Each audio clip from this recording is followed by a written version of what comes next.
حضور ان کا دوسرا سوال ہے، قرآن حکیم میں تمام بنی نوع انسان کے لیے ہدایت کا سامان موجود ہے، بالکل درست ہے۔ آج اس کلام پاک پر کیوں زور نہیں دیا جاتا؟ میرے تجربے میں دیگر کتب مذاہب پر زیادہ توجہ دی جا رہی ہے۔ رکھیں، قرآن پاک پر اس لیے زور نہیں دیا جا رہا علماء کی طرف سے کہ اگر کوئی قرآن پاک کا مطالعہ کرے تو ان کے فرضی اعتقادات جو میڈیول ایجز سے تعلق رکھتے ہیں ان کا کوئی قرآن میں نشان بھی نہیں ملے گا، اس لیے وہ گھبراتے ہیں۔ وہ آپ کو عہد وسطیٰ کے دور کے علماء کے کلام کی طرف کھینچ کر لے جائیں گے، بڑے بڑے ناموں کا حوالہ دیں گے، فلاں نے یہ کہا، فلاں نے یہ کہا، مگر اگر آپ ان سے یہ کہیں کہ ان کو سر دست چھوڑ دو، خدا کا زندہ کلام ہمیں موجود ہے جو فیصلہ کن ہے اور اس کا ایک لفظ بھی تبدیل نہیں ہوا، جبکہ آپ جو حوالے دے رہے ہیں ان پر کوئی اعتبار بھی نہیں کیا جا سکتا، تو کیوں نہیں قرآن کی طرف لوٹتے اور قرآنی صداقتوں کو قرآن کے حوالے سے پیش کریں؟ جب آپ یہ ان سے مطالبہ کریں گے تو اس سے وہ گھبراتے ہیں اور باہر بھاگتے ہیں، کیونکہ ان کے اکثر بگڑے ہوئے عقائد کی تائید قرآن کریم سے نہیں ہوتی۔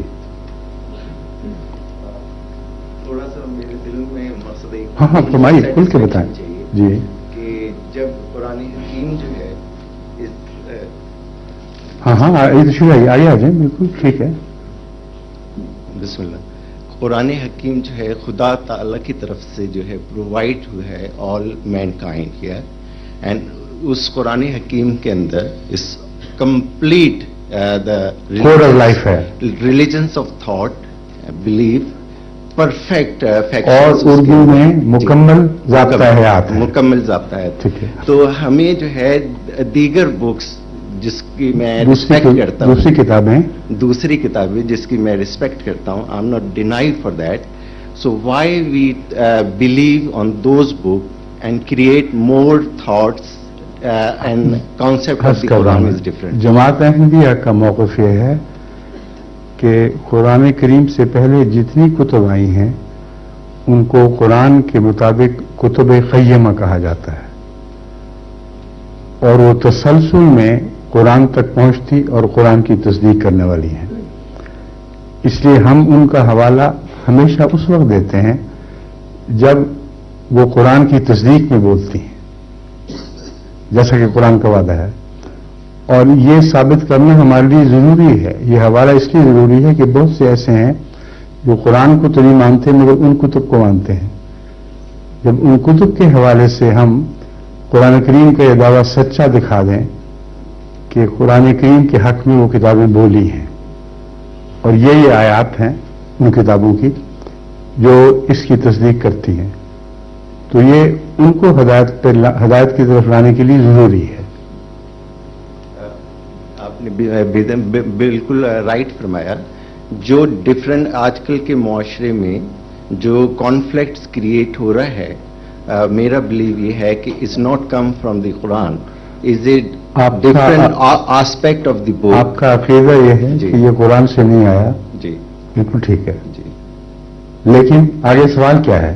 آگے سوال یہ ہے کہ جتنا بھی معاشرے میں misunderstanding and different of thoughts of Islamic غلط فہمیاں جو ہیں جی وہ کیوں کریٹس ہو رہے ہیں، وہ قرآن اس کو انڈیکیٹ نہیں کر رہا ہے۔ قرآن نہیں کرتا، بالکل ٹھیک ہے، جی لیکن انسان کا ڈسٹارٹیڈ مائنڈ، جی آپ کی طرح اگر میں انگریزی محاورہ استعمال کروں تو انسان کا بگڑا ہوا جی اور ایک خاص نہج کی طرف مڑا ہوا دماغ جی قرآن کریم میں سے وہ باتیں تلاش کرنے کی کوشش کرتا ہے جی جو دراصل اس کے دماغ کی پیداوار ہیں، جی اور اس کی تائید میں وہ بعض آیات بعض دوسری آیات سے الگ کر کے پیش کرتا ہے۔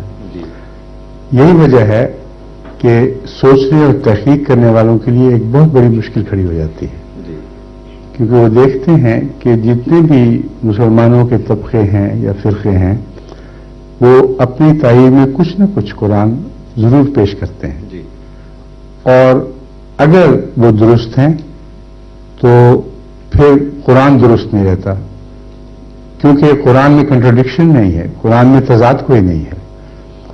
اور اگر سارے مسلمان فرقے اپنے تضادات قرآن کے سر تھونکنے کی کوشش کریں تو ایک عام طالب علم کے لیے ایک مصیبت کھڑی ہو جاتی ہے. قبلہ جو قرآن حکیم نے جو ایمفرسائز کیا ہے وہ اسلامی ڈویژنز کے اوپر نہیں کیا ہے، وہ یونٹیز کو کال کیا ہے آل دا ٹائمز. تو آپ جو ہمارے معاشرے میں جو کچھ ہو رہا ہے اسپیشلی ان پاکستان، مجھے بہت تکلیف ہوتی ہے جب میں سنتا ہوں کہ آپس میں ریلیجنس کلیش ہوتا ہے اور انوسینٹ پیپل جو ہے نا مارے جاتے ہیں. ٹھیک ہے، because of lack of education, lack of knowledge of Islam, and they سفر جسٹ فار نتھنگ. سو آپ اس پہ کیا روشنی ڈال سکتے ہیں کہ جو کچھ ہو رہا ہے یہ is not indicate by Quran, it's a main purpose platforms اور آئیڈیالوجی. آپ سے مجھے پورا اتفاق ہے، اس میں کوئی شک نہیں. جو کچھ ہو رہا ہے پاکستان میں وہاں قرآن کی کس کو پرواہ ہے؟ کسی کو پرواہ نہیں. اگر قرآن کی پرواہ ہوتی تو جیسا کہ آپ نے فرمایا قرآنی اخلاق کا فقدان ان کو تکلیف دیتا. وہ ساری اعلیٰ درجے کی اخلاقی تعلیم جو قرآن کریم کا ملخص ہے، بنی نوع انسان کے لیے خدا اور بندے کے درمیان تعلق کی تعلیم تو ہے موجود، لیکن اس تعلیم کے نتیجے میں آپس کے تعلقات کی بھی تعلیم ہے. جو خدا رسیدہ ہو اس کے لیے لازم ہے کہ خدا کے بندوں سے اس کے تعلقات درست ہوں. یہ خلاصہ ہے قرآن کریم کا. قرآن کریم کی اس تعلیم کو نظر انداز کرتے ہوئے آج کل وہاں یہ ہو رہا ہے کہ علماء کو کوڑی کی بھی پرواہ نہیں کہ قرآن کریم کی تعلیم کے مطابق ہمارا معاشرہ چل رہا ہے کہ نہیں.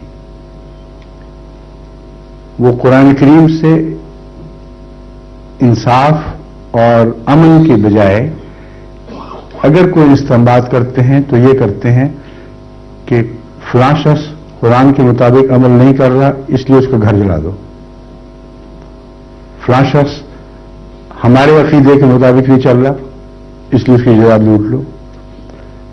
جب بھی وہ قرآن کریم کا حوالہ دیتے ہیں منفی پہلو سے دیتے ہیں. مثبت پہلو سے پاکستان کی مساجد میں اگر یہ تعلیم دی جاتی کہ تم لوگ جو ایک دوسرے سے نفرت کر رہے ہو، ایک دوسرے سے ظلم کا سلوک کر رہے ہو، تمہاری اخلاقی حالت بگڑ چکی ہے، پہلے اس کو درست کرو پھر اسلام کی بات کرو. یہ تعلیم اگر دی جاتی تو جو آپ دیکھ رہے ہیں وہ نہ ہوتا.